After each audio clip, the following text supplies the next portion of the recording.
পূর্বের কথা মোতাবেক এখন থেকে পুরো দেশকে তুফানের হাতে তুলিয়া দেব।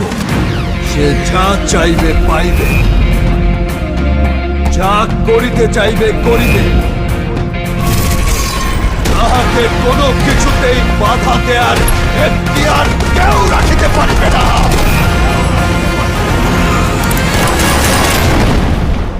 আর এর ব্যত্যয় ঘটিলে